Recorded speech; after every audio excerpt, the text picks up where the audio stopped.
हारे का तो है सहारा सामने, हमने भी तुझको पुकारा सामने।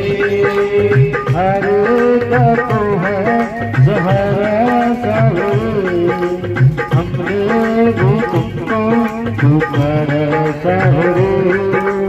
और प्यारे, ये कथा कहाँ से शुरू होती है? ये कथा महाभारत से शुरू होती है। महाभारत में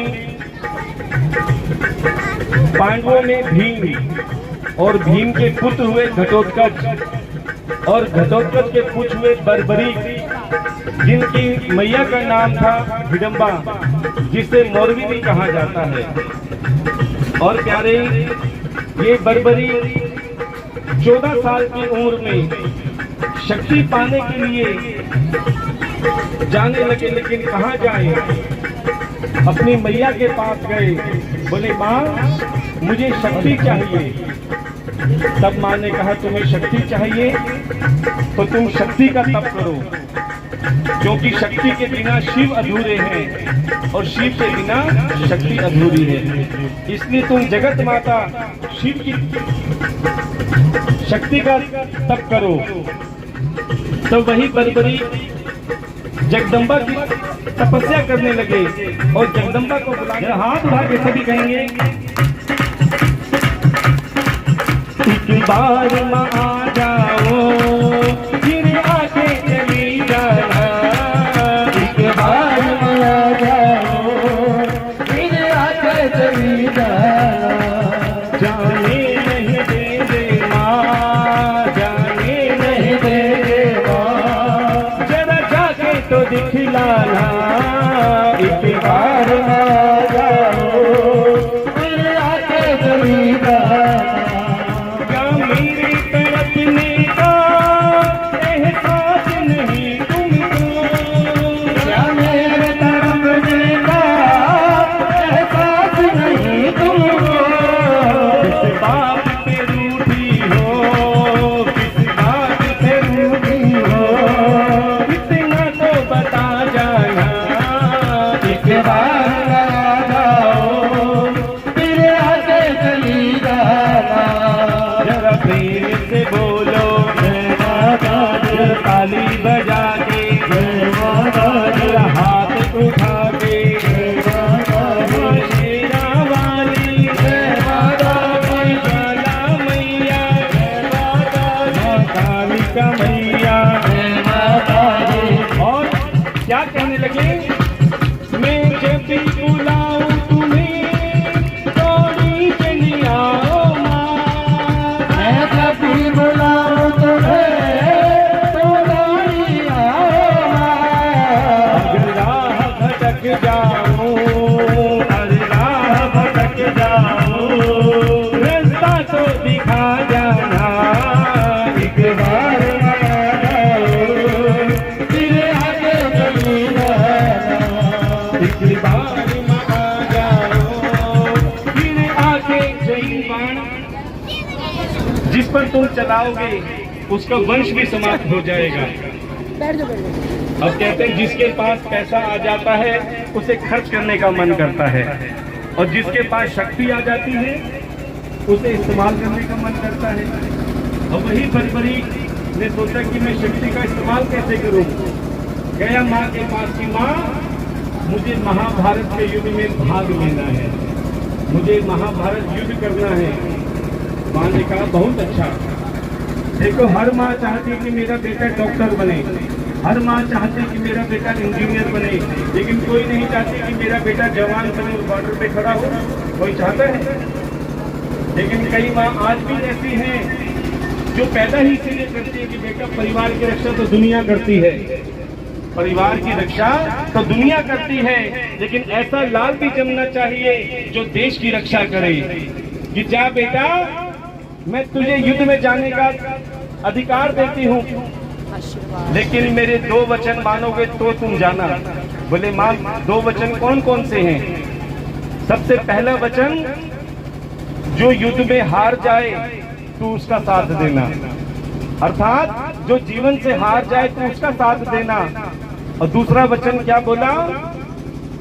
कि कभी कोई तुझसे मांगने आए, कोई तुझसे कोई चीज मांगने आए तो कभी मना मत करना, क्योंकि कोई किसी से ऐसे ही हाथ नहीं फैलाता। ना जाने कितने अंदर गम छुपाए होता है, ना जाने कितनी आस होती है, तब बुलाता है। तो माँ ने कहा चिंता मत कर माँ, जैसा तू कहेगी वैसा ही होगा। अब 3 बाण लेकर और नीले घोड़े पे सवार होकर बर्बरीक महाभारत के युद्ध में जाने लगे। तभी क्या देखा, महाभारत में सब के सब रथ हिलने लगे, कांपने लगे। ये कौन आ रहा है? तभी अर्जुन ने कन्हैया से कहा कि कन्हैया ये कौन है? बोले ये बर्बरीक है। बोले केवल 3 बाण लेकर आ रहा है। बोले 3 बाण ऐसे ही नहीं है, ये 3 बाण से पूरा विनाश कर सकता है। बोले ये कैसे करेगा? बोले जो हार जाएगा ये उसका साथ देगा। बोलिए हारे के, बोलिए 3 बाण, क्योंकि ये मैं नहीं कहता, जो संसार से हार जाता है ना, वो मेरे हूँ बाबा पर तुझ पे भरोसा है, हारा अभी बोलेंगे पर तुझ पे भरोसा है। जीतूंगा एक दिन मेरा दिल ये कहता है, हारा हूँ बाबा पर तुझ पे भरोसा है। जीतूंगा एक दिन मेरा मेरा कहता है। मेरे माझी बन जाओ, पतवार चला जाओ, मेरे माझी बन जाओ, पतवार चला जाओ।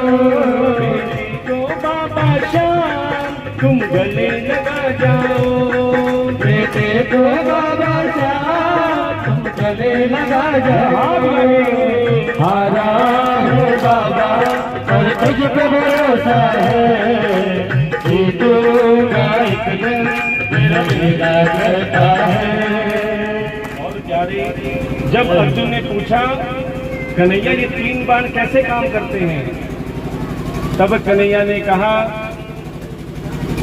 कि ये बाण जिसका नाम लेकर चलाएगा, जिसका नाम लेकर ये बाण चलाएगा, ये बाण जाएगा और ढूंढ ढूंढ के उसका वंश समाप्त कर देगा, आखिरी वंश तक ढूंढ ढूंढ के खत्म कर देगा। तब तो अर्जुन घबरा गए कि कन्हैया हमारा क्या होगा, कुछ तो करो। प्यारे, तभी कन्हैया एक ब्राह्मण का रूप लेकर उस बर्बरीक के पास गए। जैसे ही बर्बरीक के पास पहुंचे, अरे बर्बरीक कहाँ जा रहे हो? बोले मैं महाभारत का युद्ध में सम्मिलित होने जा रहा हूँ। बोले वहां क्या करोगे? बोले मैं जो हारेगा उसका साथ दूंगा। बोले ऐसे तो निष्कर्ष निकलेगा ही नहीं, तुम पांडव का साथ दोगे तो कौरव हारेंगे, तुम कौरव के पास चले जाओगे, कौरव जीतने लगेंगे तो पांडव हारेंगे, तो तुम पांडव का साथ दोगे, तो निर्णय कैसे निकलेगा? तब बर्बरीक ने कहा प्रभु आप ही कोई रास्ता बताओ। तब ब्राह्मण ने कहा, और ब्राह्मण कौन थे? कन्हैया। बोले इस कलयुग में जीव के कल्याण के लिए मुझे एक शीश का दान चाहिए, और इस समय केवल 3 महाबली हैं जो ये दान दे सकते हैं। पहला कृष्ण, दूसरा अर्जुन, और तीसरा तुम अर्थात बर्बरीक। कृष्ण का शीश मैं इसलिए नहीं ले सकता क्योंकि उसने युद्ध रचना है। अर्जुन का शीश मैं इसलिए नहीं ले सकता क्योंकि उसने युद्ध करना है। और तीसरा बचे तुम। बोले मुझे इसलिए केवल तुम्हारा शीश का दान चाहिए। लेकिन मुझे एक बात तो बताओ, ये 3 बाण क्या पूरा विश्व खत्म कर देंगे? बोले हाँ।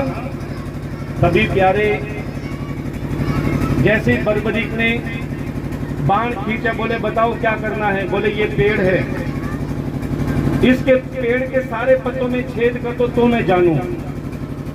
तभी बर्बरीक ने बाण चलाया और प्यारे पूरे के पूरे पेड़ के सारे पत्तों में छेद कर दिए, और वो बाण उस ब्राह्मण के पैरों के पास घूमने लगा। और वो पेड़ आज तक है। कहाँ पे? बोली चुलकाना धाम की। कौन कौन गए चुलकाना धाम? और आपने वो वृक्ष आज भी देखा है और आज भी वहां पर हर पत्ते में छेद है। तभी बोला कन्हैया, हे ब्राह्मण देवता, आप जरा पैर तो उठाओ। बोले क्यों? बोले ये मैंने कहा था ना, ढूंढ ढूंढ के मारता है, इसलिए आपने जो पत्ता छुपा रखा है उसको उठा लो। तब वो ब्राह्मण देवता समझ गए कि ये बर्बरी कोई साधारण नहीं है, इसके बाण कोई साधारण नहीं है। बोले मुझे अपना शीश का दान दे दो। तभी बर्बरीक ने तलवार निकाली और प्यारे जैसे शीश काटने लगे, तभी मांगा शीश का दान मुरली वाले ने। बोलिए, मांगा शीश का दान मुरली वाले ने। अरे मांगा शीश का दान मुरली वाले ने। मांगा शीश का दान मुरली वाले ने। अरे दे दिया शीश का दान खाटू वाले ने। अरे दे दिया शीश का दान खाटू वाले ने। कि हे ब्राह्मण देवता, जिस ब्राह्मण ने मेरा शीश का दान मांगा है वो कोई साधारण ब्राह्मण नहीं हो सकता। कृपया करके आप बताओ कि कौन हो। तभी ब्राह्मण ने अपना विराट रूप दिखाया और यही कहा, यदा यदा हि धर्मस्य ग्लामिं भवति भारतः अभ्युत्थानं धर्मस्य तदात्मानं सृजाम्यहं परित्राणाय साधूनां विनाशाय च दुष्कृता धर्म संस्थापनार्थाय संभवामि युगे युगे। और प्यारे जैसे ही उस महाभारत में कन्हैया ने अपना विराट रूप दिखाया और कहने लगे, बर्बरीक तुम धन्य हो जो तुमने अपना शीश का दान दिया। अब बताओ तुम्हें क्या इच्छा है? बोले प्रभु, मेरी अंतिम इच्छा यही है कि मुझे महाभारत का युद्ध देखना है। देखो शीश कट गया, उसके बाद भी इच्छा है कि मुझे महाभारत का युद्ध देखना है। तभी कन्हैया ने कहा, चिंता मत करो। उसके शीश में अमृत भरा और उसे पहाड़ पे रख दिया। बोले सारा युद्ध देखना। प्यारे पूरे महाभारत का युद्ध देखा बर्बरीक ने। जैसे ही महाभारत का युद्ध समाप्त हुआ, पांडव में अभिमान आ गया। अर्जुन कहने लगे, मैंने ऐसे तीर चला चला के युद्ध जीता है। भीम ने कहा, मैंने गदा घुमा घुमा के युद्ध जीता है। युधिष्ठिर ने कहा, मैंने अपनी समझदारी से युद्ध जितवाया है। सबने अपनी अपनी ताकत का, शक्ति का अभिमान किया। फिर सभी ने कन्हैया से पूछा कि कन्हैया तुमने क्या किया? तब कन्हैया कहने लगे, मैं तो केवल रथ चला रहा था। क्या चला रहा था? रथ चला रहा था। अब सबके सब सोचने लगे कि कौन बताएगा। बोले एक है बर्बरीक, जिसने पूरी महाभारत देखी है। सारे के सारे उस बर्बरीक अर्थात खाटू श्याम जी के पास में। बोले बर्बरीक, तुमने पूरा युद्ध देखा है, अब बताओ युद्ध में क्या देखा? तब बर्बरीक ने कहा, मैंने युद्ध में केवल और केवल कन्हैया के सुदर्शन चक्र को देखा। मारने वाला भी वही था और मरने वाला भी। बोलिए खाटू नरेश की। प्यारे का अभिमान दूर हो गया कि हम कुछ करने कराने वाले नहीं हैं, क्योंकि मेरे ठाकुर के मर्जी के बिना एक पत्ता भी इधर से उधर नहीं हिलता।